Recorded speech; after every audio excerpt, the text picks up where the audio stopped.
Soy David Cot, presentador de La Historia de España, y este es el episodio 44, llamado Fernán González, conde de Castilla. En este episodio explicaré los mitos fundacionales de Castilla y si realmente el conde Fernán González independizó Castilla de León.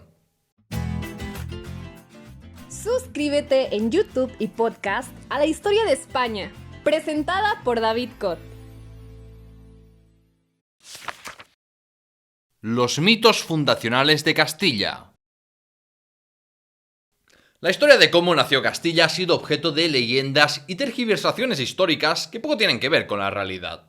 Los mitos fundacionales al final son comunes en todo el mundo. En Asturias con Pelayo, en Cataluña con el conde Bifredo, en China con sus emperadores legendarios o en Japón con los dioses Izanagi e Izanami. En el caso de Castilla, la necesidad de exaltar los orígenes de Castilla surgió en los siglos XII y XIII, al consolidarse un reino de Castilla independiente de León y luego al formarse la corona de Castilla. Se pueden hablar de dos leyendas que han conformado la identidad colectiva de la nación castellana. La leyenda de los jueces de Castilla y la leyenda de cómo el conde Fernán González logró la independencia de su condado de León. Empezando por los jueces de Castilla, existen dos versiones de la historia. Una que la sitúa tras la muerte de Alfonso II de Asturias en la década del 840, con la guerra civil entre Nepociano y Ramiro, y otra que la sitúa tras la muerte del rey Fruela II de León, cuando hubo otra guerra civil por el trono. En cualquier caso, ambas versiones comparten que estaríamos hablando de un periodo de debilidad de la autoridad real que sería aprovechado por los castellanos para ser libres y tener un gobierno justo. Según la leyenda de los jueces de Castilla, los castellanos estaban resentidos por la obligación de recorrer largas distancias para ir a León a resolver asuntos políticos y judiciales y porque allí eran tratados con desdén. Y además los castellanos estarían descontentos porque supuestamente querían expandirse por el río Cea y Pisuerga al oeste del condado y León no les dejaba. Por estos presuntos agravios, los castellanos eligieron de entre la aristocracia dos magistrados calificados como jueces que les gobernarían siguiendo los usos y costumbres de Castilla y con la finalidad de proteger sus libertades, en contraposición a la situación a la que se veían sometidos al estar bajo el yugo leonés. Según los juglares castellanos, el juez Laín Calvo, encargado de los asuntos militares, sería ancestro del Cid Campeador, mientras que el juez Nuño Rasura, encargado de la justicia, sería ancestro del conde Fernán González. Por supuesto que toda esta historia de los jueces de Castilla es un invento, o sea, la primera referencia escrita sobre ellos se encuentra en el siglo XII, es decir, 2 o 3 siglos después de los supuestos hechos. Su existencia es incompatible con lo que nos cuentan los diplomas castellanos y además en el condado de Castilla no solo se usaba el derecho consuetudinario, sino que se empleaba el diver judiciorum godo, igual que entre el resto de la población cristiana de la península ibérica medieval. Del mismo modo, la figura histórica de Fernán González ha sido muy engrandecida y se le atribuyen numerosos logros que nunca ocurrieron. Un monje del monasterio de San Pedro de Arlanza, el más importante de la Castilla condal y donde estaba enterrado Fernán González, escribió en el siglo XIII el poema épico conocido como Poema de Fernán González, basándose en parte en las hazañas que ya contaban los juglares de la época. El monje tenía una clara intención de resaltar el vínculo entre Fernán González y su monasterio, aunque algunos investigadores también relacionan la redacción del poema con el magnate Nuño González de Lara, que, como descendiente de la casa de Lara de Fernán González, quiso exaltar su linaje. El poema presenta a Fernán González como el buen conde, el paladín de la independencia de Castilla y el más valiente defensor de la fe católica frente a los musulmanes. Para enfatizar su humildad y posterior grandeza, en el poema se cuenta que un joven Fernán González fue raptado por un carbonero que lo crió en las montañas hasta que el carbonero le contó que en realidad tenía un noble linaje. Viendo cómo su patria era amenazada por los musulmanes, el héroe castellano abandonó las montañas y los castellanos lo reconocieron inmediatamente como su señor. El conde de Castilla entonces derrotó al dictador andalusí Almanzor, el nombre musulmán que infundía más terror en la memoria colectiva cristiana, pero que por cronología no podía haber sucedido porque Fernán González murió unos años antes de las campañas de Almanzor. Este relato épico se inventa también una guerra entre Castilla y el reino de Pamplona y también el condado de Tolosa, y el objetivo es presentar a Castilla como una víctima sometida a los opresores leoneses y a las agresiones de los navarros y de los musulmanes. Bajo el liderazgo de Fernán González, los castellanos habrían derrotado y matado al rey de Pamplona y al conde de Tolosa, y después hicieron frente de nuevo a Almanzor en la legendaria batalla de Acinas. Antes de la batalla, al buen conde se le apareció en sueños San Millán, el venerado ermitaño de época visigoda que se convirtió en patrón de Castilla y Pamplona. Y San Millán le dio consejos de estrategia militar al conde, porque, claro que sí, un ermitaño debía tener una amplísima experiencia militar.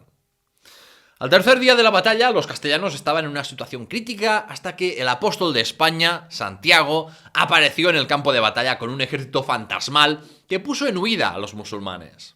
El poema de Fernán González sigue su epopeya con una absurda historia de cómo el héroe castellano consiguió liberar su tierra del yugo leonés.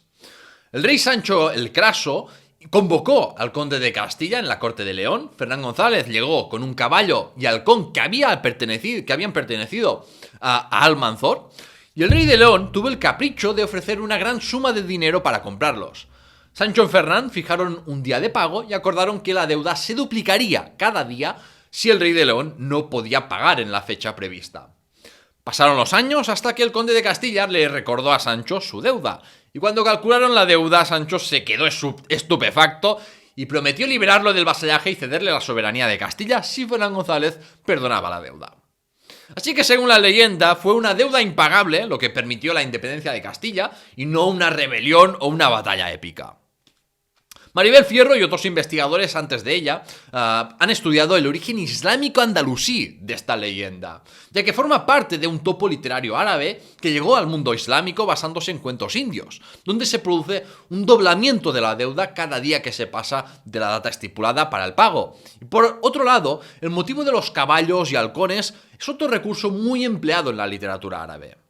Por ejemplo, se decía que el famoso Don Julián de Ceuta traía desde Tánger caballos y halcones para el rey visigodo Rodrigo, y que al producirse la legendaria violación cometida por Rodrigo a la hija de Don Julián, este prometió traer unos caballos y halcones como nunca antes los habría visto, en referencia metafórica a los conquistadores islámicos.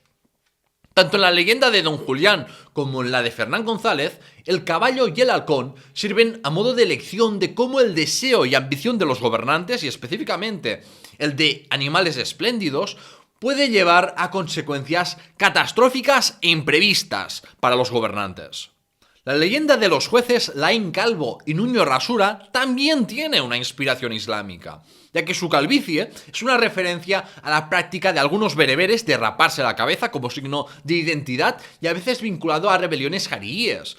Y los dos jueces, como soberanos, son pues una referencia como tras la desaparición de la dinastía omeya, algunos cadíes o jueces islámicos fueron elegidos entre su comunidad para guiarlos y fundaron sus propias dinastías, como fue el caso de la dinastía Abadí de Sevilla, las primeras dinastías independientes de Toledo y Silves, o también, por ejemplo, lo vemos en el segundo periodo de Taifas en Córdoba o Málaga.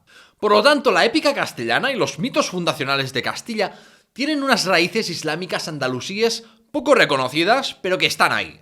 Una demostración más de la influencia musulmana en la cultura de los reinos cristianos peninsulares. Las leyendas castellanas, desarrolladas especialmente en el siglo XIII tras la formación de la Corona de Castilla, nos revelan más información sobre cómo se veían a sí mismos los castellanos en esa época que la realidad del siglo X, cuando Castilla seguía siendo un condado del Reino de León. Los castellanos se veían como gentes independientes, fuertes, orgullosas y de cultura asamblearia, ya que se presenta una Castilla en origen sin reyes, una Castilla libre donde sus ciudadanos tenían poder político. Que los castellanos se veían más obligados a alcanzar consensos políticos para articular el poder que otros espacios donde ya antes había unas aristocracias mejor instauradas, como por ejemplo es el caso de Galicia, se puede decir que es cierto. Pero las caracterizaciones esencialistas son erróneas y Castilla no se puede decir que fuera independiente en época de Fernán González. La reunificación de Castilla bajo Fernán González. Al empezar el siglo X, Castilla era una amalgama poco definida de territorios con distintos centros de poder. Tras la muerte del conde Rodrigo de Castilla y Álava en el 873, estos condados se separaron, y más tarde, a la muerte de su hijo Diego Rodríguez en el 885, se fragmentó el condado de Castilla en múltiples condados. Se abrieron varias décadas de elevada competencia política entre las distintas familias con autoridad condal en el espacio castellano. Había diversos condes porque, como ya he explicado muchas veces, en la Alta Edad Media no se era rey o conde de, como decimos aquí incorrectamente de manera anacrónica. Esto al menos antes de hacerse hereditarios los condados. Sino que lo correcto es hablar de rey o conde en. Por lo tanto, era posible que hubiera múltiples condes en Castilla al mismo tiempo. Había condes en Burgos, Lara, Lantarón, Cerezo, Amaya, Castrojeriz, Osma, San Esteban de Gormaz y algunos centros de poder más, sin que hubiera una autoridad que los englobara a todos, más allá del mismísimo rey de León. ¿Cuáles eran los orígenes familiares de Fernán González que le permitieron emerger como el conde único de estos territorios? Según la reconstrucción genealógica del medievalista Gonzalo Díez, Fernán González descendía de Munio Núñez, el mismo aristócrata que en el 824 otorgó la famosa Carta a Puebla de Brañosera. El linaje de la madre de Fernán González, Muniadona, tuvo un rol dominante en el alfoz de Lara y la familia materna siguió ejerciendo ese liderazgo en Lara después de que Fernán González fuera conde de toda Castilla. También es relevante mencionar que la primera mención histórica de Fernán González es en un diploma del 929, donde se dice que ejerce de conde en Lara. Más importante para el ascenso meteórico del linaje de Fernán González fue que su padre Gonzalo Fernández encabezará la integración de Aza, San Esteban de Gormaz y Clunia. Estas dos últimas plazas fueron especialmente importantes en la defensa de Castilla, y su relevancia en la frontera otorgaba mucho poder político a quien las poseyera y daba oportunidades para construir poderosas redes clientelares de tipo político y militar. Además, dos condes citados en Burgos y Castilla en los años 920 fueron posiblemente tíos de Fernán González. Con todo esto quiero decir que los familiares de Fernán González tenían ya un rol dominante en Castilla junto a la familia rival de los Ansúrez, y la unión de los patrimonios de Gonzalo Fernández y Muniadona y sus redes clientelares convirtieron a Fernán González en un hombre predispuesto a ejercer la hegemonía en Castilla. El periodo de múltiples condes en Castilla fue un periodo fluido de competencia interna entre las aristocracias de la región, porque las posibilidades de ascenso social y de control de nuevos espacios estaban abiertas aún. Esta etapa terminó cuando, en el 931 o 932, Fernán González, hijo del conde Gonzalo Fernández, logró monopolizar la política castellana. ¿Cómo y por qué Fernán González llegó a ser conde de toda Castilla y Álava? Para entenderlo hay que remontarse a la guerra civil entre Ramiro II y Alfonso IV, de la que ya hablé en el episodio 41, Abderramán III y la proclamación del Califato de Córdoba. Varios magnates castellanos, principalmente los Ansúrez y los Banu Gómez del vecino condado de Saldaña, apoyaron la sublevación del antiguo rey Alfonso IV de León, pero Fernán González permaneció leal a Ramiro II. Como es sabido, en el año 932, Ramiro derrotó a su hermano y necesitaba un castellano influyente y de confianza, por lo que la única opción viable era Fernán González. Desde una explicación institucionalista, de arriba abajo, se explica el ascenso de Fernán González como un nombramiento del rey Ramiro II de León tras la guerra civil contra Alfonso IV. Pero no todos los historiadores están de acuerdo con esta visión. El historiador Julio Escalona señala que Fernán González convirtió el condado de Castilla en hereditario y compara la etapa de competencia aristocrática y de una posterior etapa dominada por la supremacía de un solo hombre en Castilla con lo ocurrido en el paso de la Francia merovingia y el imperio de Carlomagno. Sin embargo, aquí creo que la argumentación de Julio Escalona es equivocada, porque una cosa es el ascenso en el poder de Fernán González y otra es que a lo largo de su vida pudiese ejercer un dominio más y más independiente y sin rival. Como veremos más adelante en el episodio, el rey Ramiro II de León tenía atado en corto a Fernán González, y cuando se rebeló tuvo la capacidad de arrestarle y sustituirle por otro conde durante un año. Esto demuestra que Ramiro tenía la capacidad para nombrar o deponer a los condes en Castilla mientras él reinó.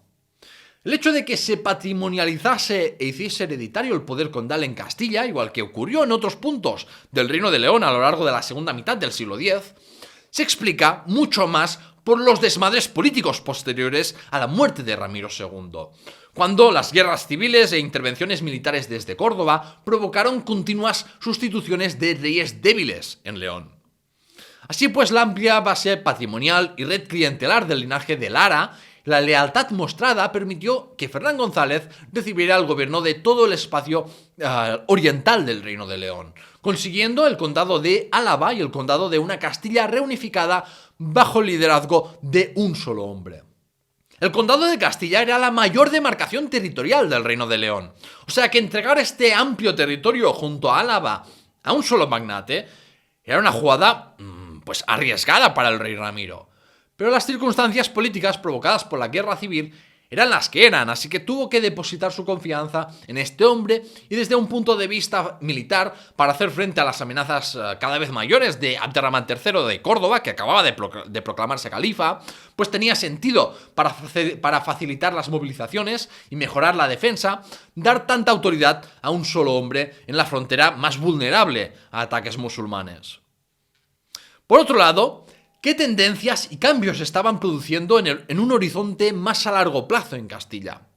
Porque si algo me gusta de Julio Escalona y de otros autores similares, son sus análisis diacrónicos, es decir, análisis más de la sociedad y del poder con una perspectiva cronológica amplia.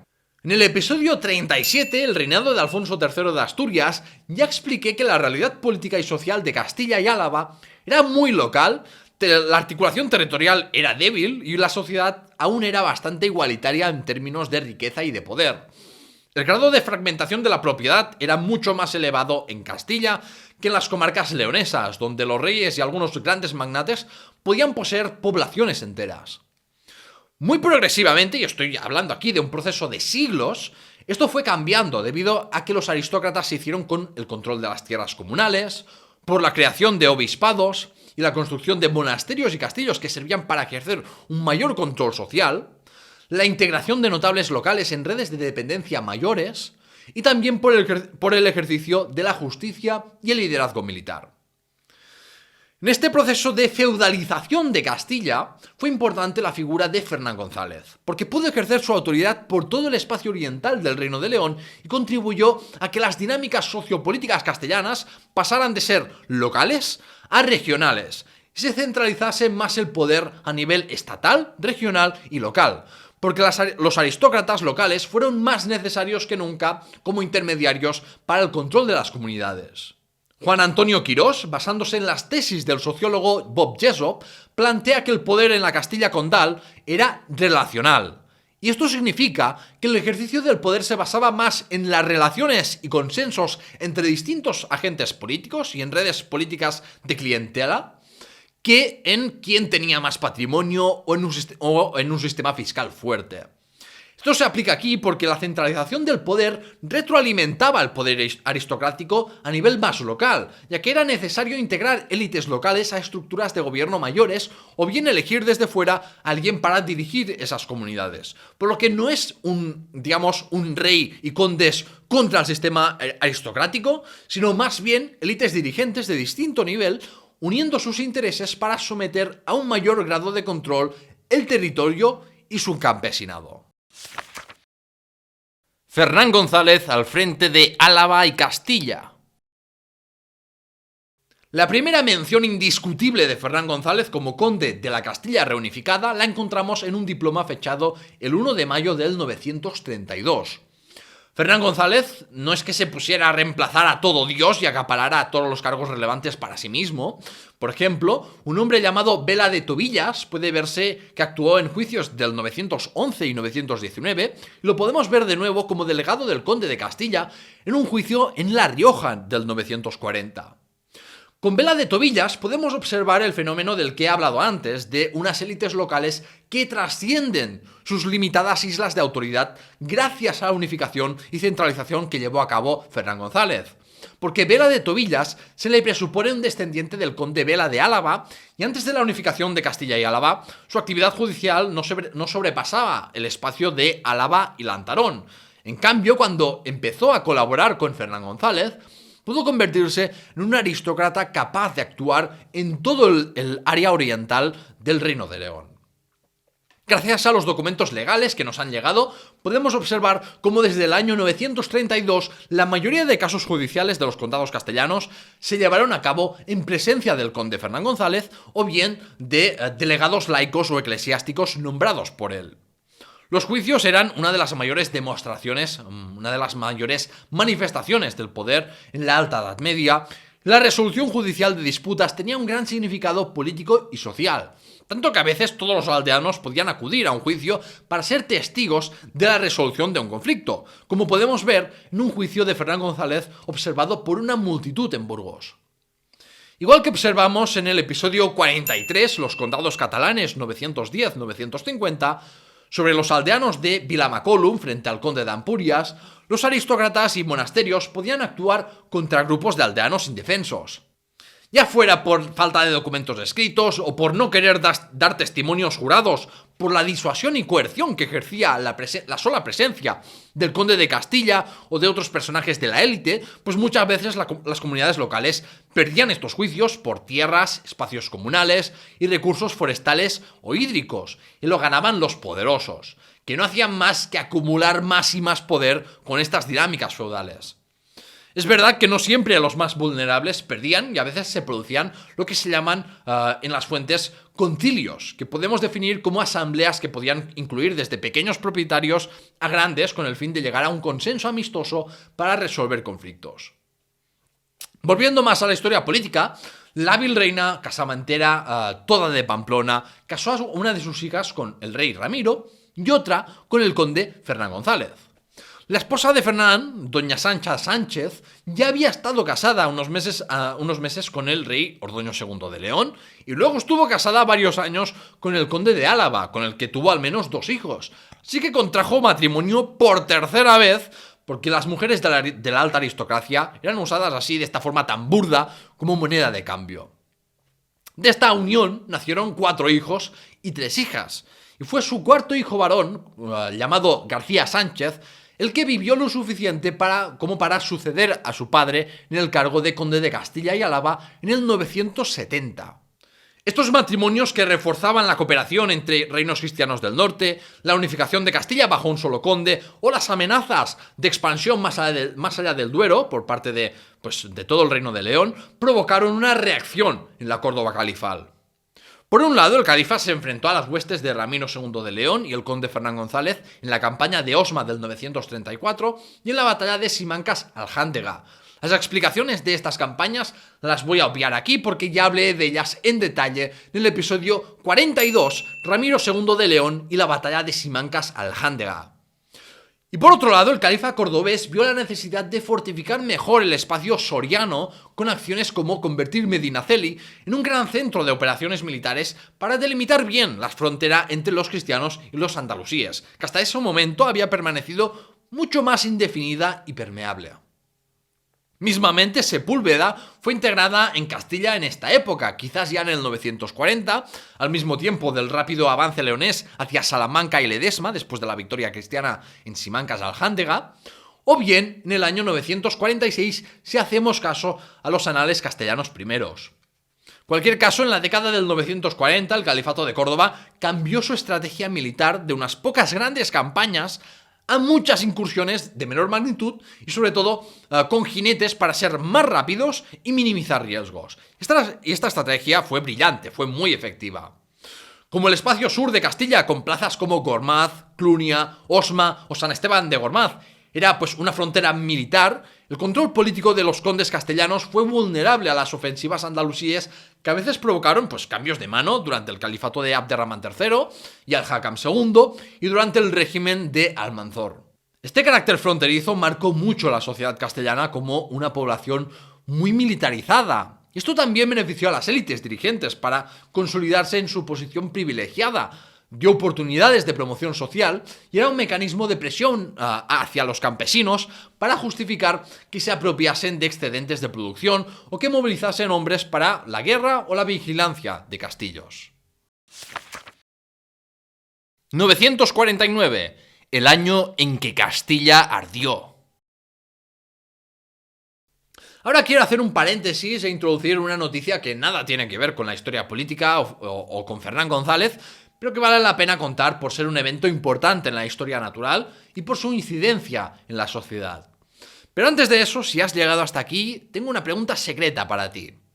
¿Cómo de importante crees que era la esclavitud en la economía y sociedad de Al-Ándalus y en comparación con los reinos cristianos? Espero tu respuesta en los comentarios.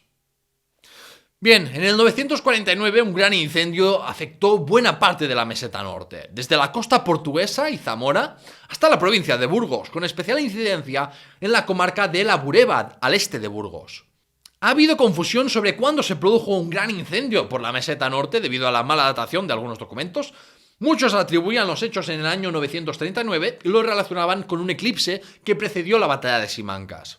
Sin embargo, el historiador David Peterson ha dado muy buenos argumentos para decantarnos por el 949, como por ejemplo el gran aumento que se observa en la redacción de diplomas a principios del 950, y un evento tan traumático fue imposible de borrar de la memoria colectiva castellana, y los anales castellanos hablan de que el gran incendio se produjo a principios del verano del 949. Los anales, normalmente solo dedicados a la historia política, hacen una excepción por lo grave que fue el gran incendio del 949. Y los anales castellanos terceros nos dicen lo siguiente, cita: en el año 949, una llama salió del mar e incendió muchas ciudades, pueblos, personas, animales y barcos en el mar. Quemó un barrio en Zamora y en Carrión, Castrojeriz, 100 casas en Burgos, Briviesca, Calzada, Pancorbo y Buradón, y muchas otras villas también fueron quemadas. Fin de la cita. Los anales burguenses especifican que ocurrió el primer sábado del mes de junio por la mañana, mientras que otras obras posteriores cambian el origen del fuego sustituyendo el mar por el cielo. ¿Cuál fue, pues, la causa de este gran incendio? El Instituto Geográfico Nacional hasta hace pocos años lo vinculaba a un terremoto en base a algunas ideas de autores zamoranos del siglo XIX, uno de los cuales incluso afirmó que el incendio fue provocado por la erupción de un volcán submarino. A ver, es verosímil que ocurriese un terremoto devastador que no es mencionado en ninguna fuente primaria en una zona de mínima actividad sísmica como es la meseta norte. ¿Es posible que un incendio provocado por un volcán submarino llegase a provincias tan al interior como Burgos o Zamora, sin que en cambio tengamos ninguna referencia a este incendio en Asturias o Cantabria? Pues obviamente no, así que la causa debe ser otra. Como ha estudiado el geólogo Pablo Gabriel Silva, la mejor explicación para el incendio es un meteorito que se fragmentó al entrar en la atmósfera. Así se explica que el incendio se distribuía de manera lineal, pero con vacíos entre medio, desde Burgos hasta Portugal.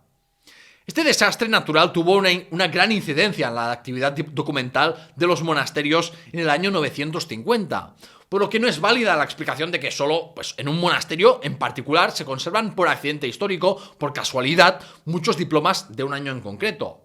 El pico de actividad diplomática se produjo hacia el final del invierno, que es el periodo más duro para los campesinos, porque la cosecha que no se echó a perder por el incendio se agotaba, y muchas familias necesitaban ayuda para no morir de hambre, y a cambio de esa caridad vendían parte o la totalidad de sus propiedades a particulares o a instituciones religiosas. La economía del campesinado medieval era una economía moral, y esto significa que no buscaba maximizar ganancias, sino la estabilidad y supervivencia a largo plazo, minimizando riesgos. Y en caso de problemas, había unas prácticas y normas sociales de ayuda mutua y reciprocidad. La situación para los campesinos que vivían en las áreas afectadas por los incendios fue crítica, y tenemos una extraordinaria descripción en primera persona de la desesperación que sentía uno de ellos gracias a una donación al monasterio del Buezo en junio del 950. Voy a reproducirla íntegramente porque vale la pena para empatizar un poco con las situaciones de hambruna de la Alta Edad Media. Dice así, cita: «Que sea conocido por todos los hombres el bien y esencia piadosa que me hicisteis este año nefasto, todo por la misericordia honrosa y la salvación de vuestra alma. Yo yacía en vuestra puerta deshecho e hinchado por el hambre y no me fiaba en mi alma de vivir un solo día más sobre la tierra. Me moría de hambre para que mi hijo comiera pan. Y Dios inspiró en vosotros el buen espíritu, y por vuestra honrosa misericordia os apiadasteis de mí aquel conocido calendas de junio. Y así apartasteis para mí la ración de comida de uno de vosotros, es decir, el régimen de pan de todos los días, para que lo comiera como un compañero más. Y además una cabra con leche, con la cual revivió mi hija. Y arropasteis mi cuerpo con una saya y un manto, lo cual me hizo bien. Por esto mi alma desconfiaba de seguir en esta vida desde el día del calendas de junio hasta el día de San Cristóbal. Fin de la cita. Fernán González y Diego Muñoz de Saldaña se rebelan. Entre febrero y mayo del año 944, el conde Fernán González de Castilla y Álava y el conde Diego Muñoz de Saldaña se rebelaron, pero el rey Ramiro no tardó en arrestarlos y quitarles del cargo.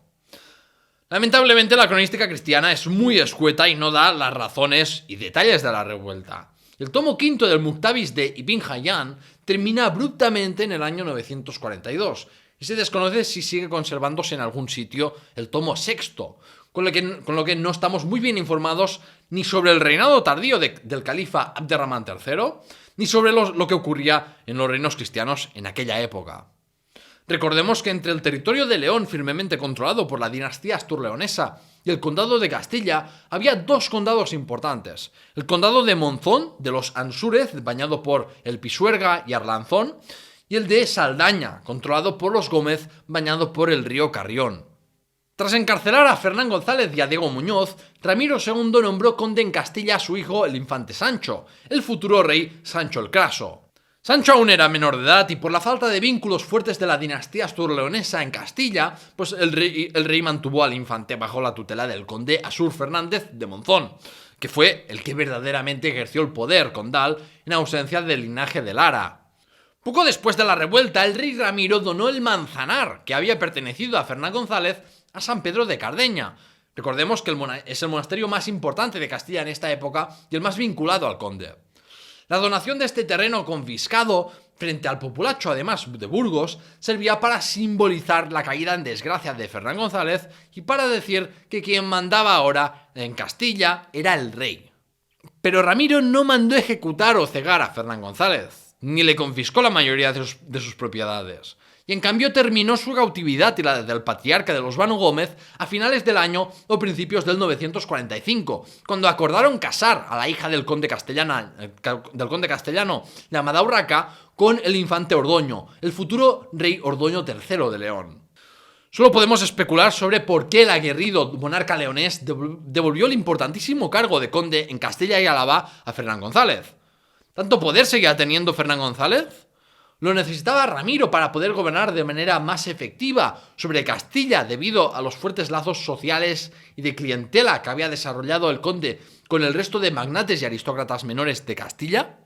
Pues la explicación más plausible es que así fuera, de manera similar a cómo los emires y califas de Córdoba no pudieron sustituir a los Banu Qasi y luego a los Banu Tuyib de la marca superior, porque si hubiese podido, pues hubiese sido preferible mantener a su hijo gobernando en Castilla.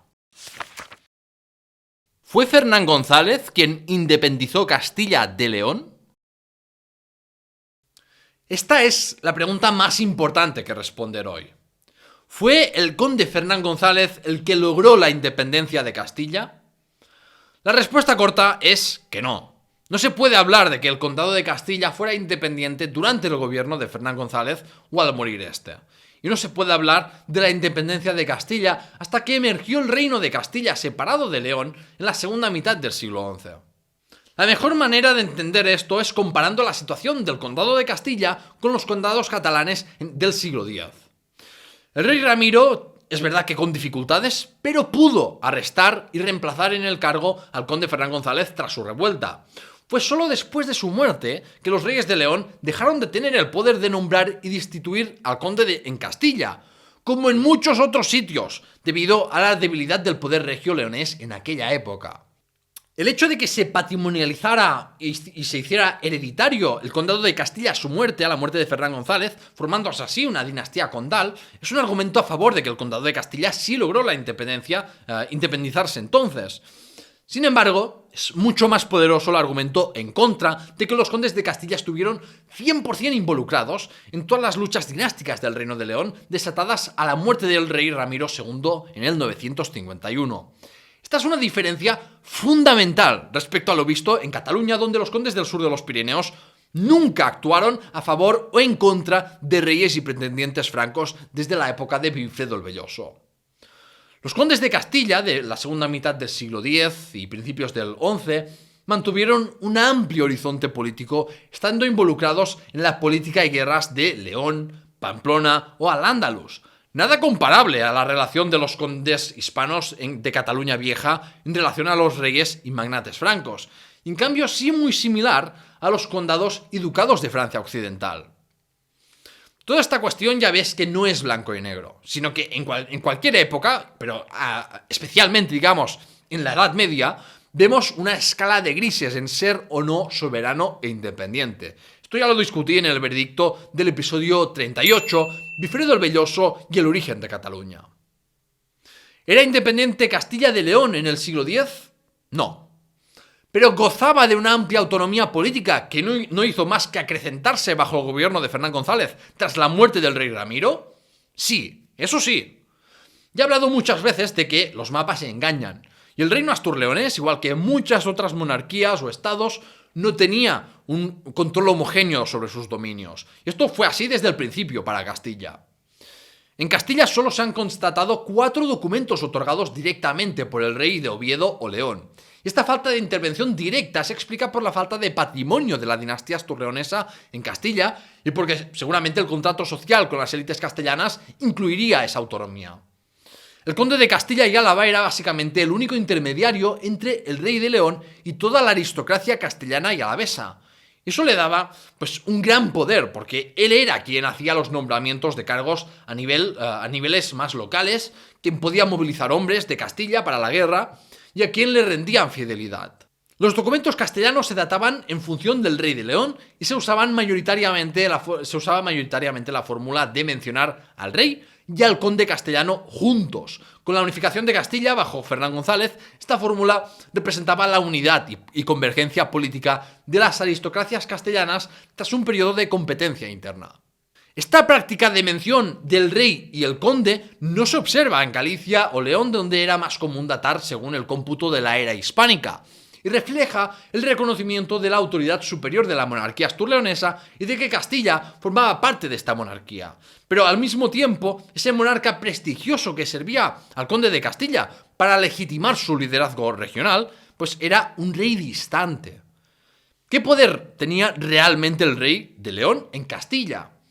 Pues podía intervenir en ella con su ejército, ya fuera protegiéndola de enemigos externos o bien para suprimir una rebelión. Podía establecer relaciones de fidelidad y subordinación con aristócratas y religiosos castellanos y convocarlos en León o organizar asambleas en Castilla. Y podía nombrar y destituir a sus condes. Esto último hasta el reinado de Ramiro II de León. Más allá de eso, su autoridad estaba más presente en el discurso que en los hechos, debido a esa falta de tierras de realengo en Castilla y Álava y porque no vemos al rey de León fundando monasterios o presidiendo juicios en Castilla. Las maniobras políticas de Fernán González y sus cambios de lealtad a pretendientes al trono leonés se deben entender en el contexto de las complicadas sucesiones y guerras dinásticas que ocurrieron tras la muerte del rey Ramiro II y en el contexto de la hegemonía del califato de Córdoba y de un reino de Pamplona con una influencia creciente en Castilla, en especial tras la muerte del propio Fernán González. Al fin y al cabo, Fernán González era un magnate y como tal su principal interés era el de acumular tanta influencia y propiedades como pudiera para poder transmitir a sus descendientes. Fernán González fue un oportunista que navegó como pudo las mareas de su tiempo y se puede decir que lo hizo con éxito. Convirtió a su ya notorio linaje en la dinastía condal de Castilla y al morir en el 970 pudo transmitir de manera hereditaria y sin intervención desde León su autoridad a su hijo García Fernández. Veremos más sobre Fernán González cuando toque hablar del después del reinado de Ramiro II de León.